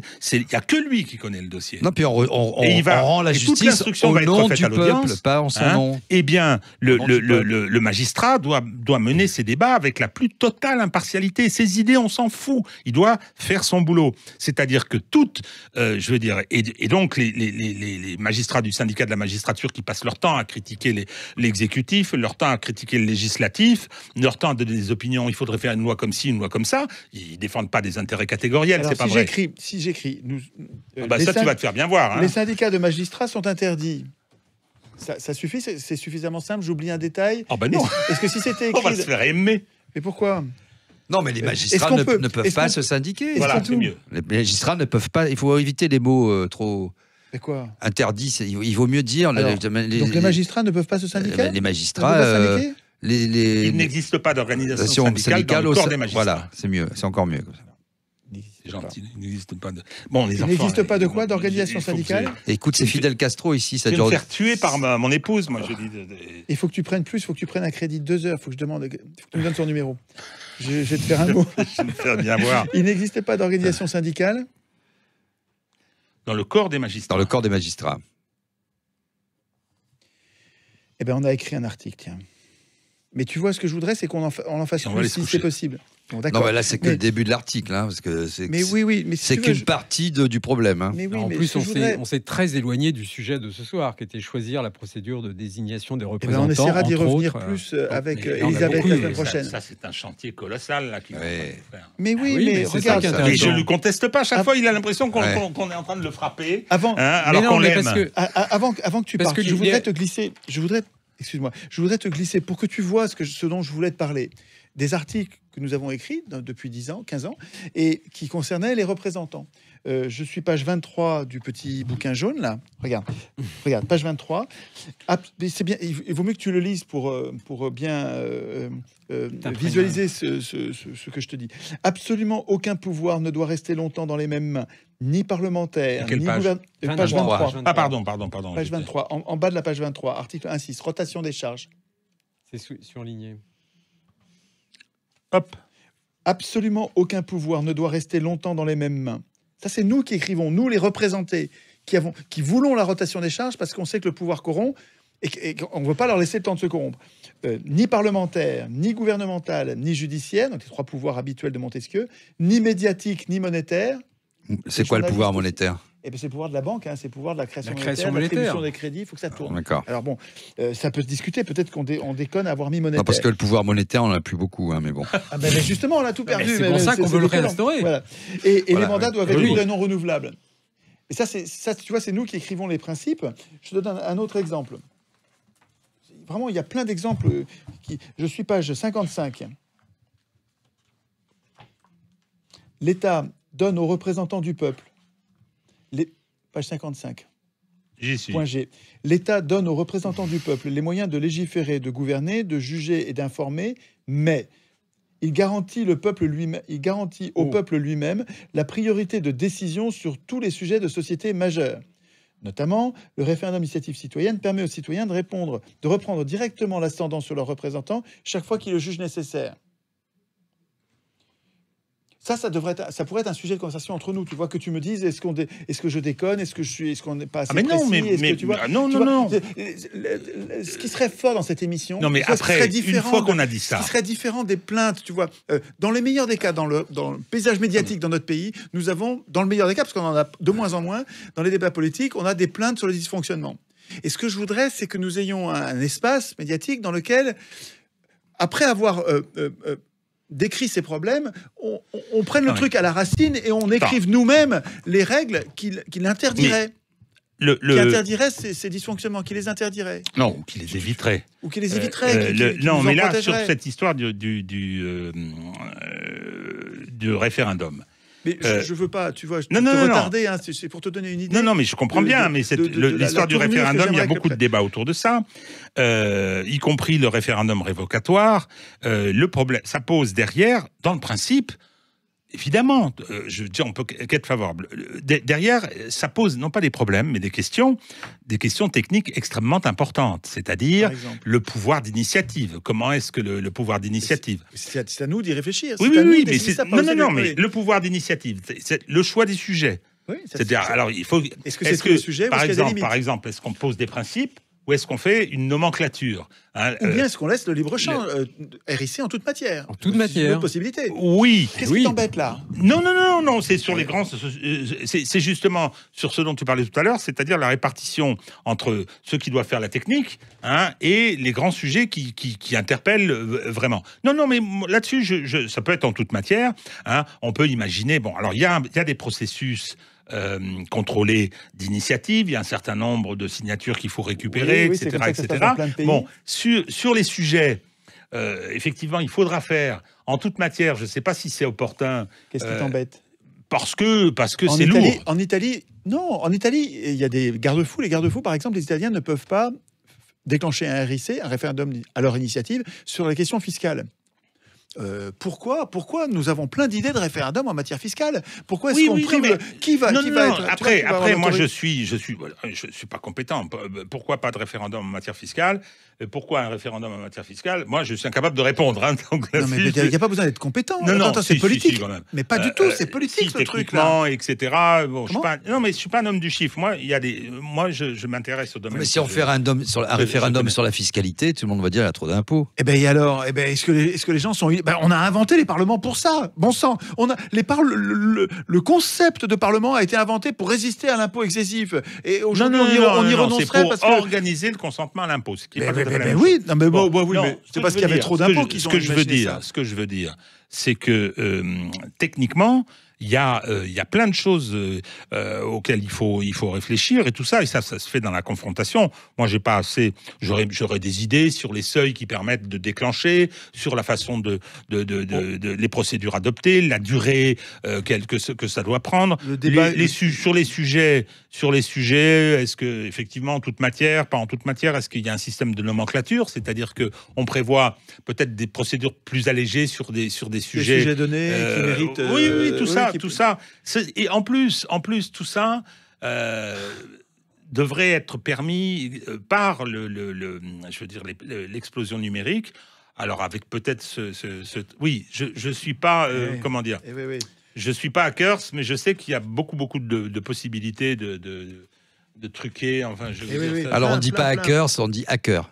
Tiens, regarde, page 35. Comme le bon camembert, il est hacker. Tu vois. Regardez, page 35. 35, suffrage universel. Monsieur Maïsto, vous me faites tomber dans des pièges. Hein. Page combien? 35, regarde. J'aurais jamais dû aller chez lui, moi.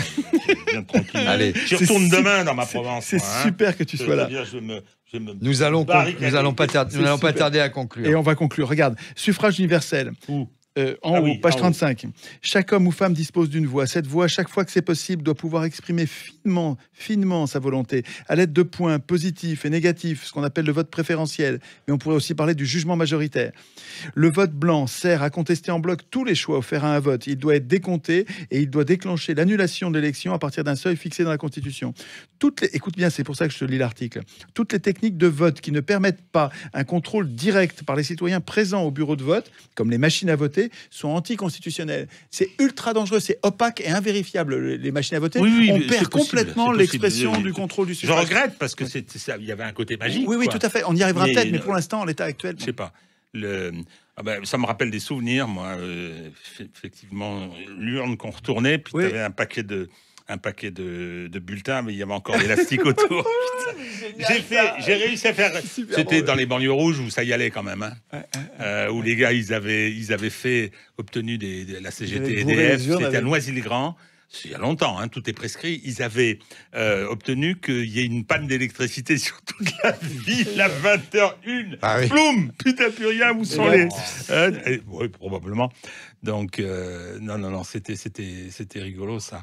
Bon, on arrête là pour aujourd'hui. Ah bah oui, parce que... il va se faire disputer. Mais j'ai plein d'idées. On n'en doute pas, Étienne. Je propose qu'on prenne le même thème et qu'on continue sur tout ce qu'on n'a pas traité la semaine prochaine avec Elisabeth. Ça va être bien d'avoir le regard d'Elisabeth. Il a raison, parce que concernant, je ne sais pas si c'est le vote préférentiel, mais il y a des systèmes de vote de liste, hein, comme ça, les candidats, etc. Puis chacun on donne une note, à chacun. On peut panacher, ça existe dans plein de pays. Ça existe. Il y a ça aussi. A lieu le congrès des vainqueurs, le congrès du Parti communiste d'Union soviétique, le congrès des vainqueurs, je crois que c'est en 1934. Et donc, le comité central est élu, il y a environ 1000 délégués. Le comité central est élu, et celui qui est le plus mal élu, chacun, donc c'est la liste, une liste unique, et lui, 950 voix, etc. Celui qui termine avec 750, c'est Staline. 900 des délégués à ce congrès ont disparu. Ouais, c'est ça. Comme quoi le vote a ses fins, hein.